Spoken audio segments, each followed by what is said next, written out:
নন্দ উৎসবের দিন সকালবেলা মা পুজো করে দিয়েছিল।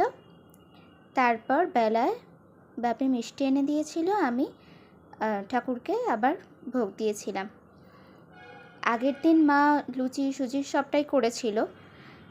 পরের দিন বাড়িতে আর কিছু করেনি, মিষ্টি এনে নন্দ উৎসবের দিন ভোগ দিয়েছিলাম।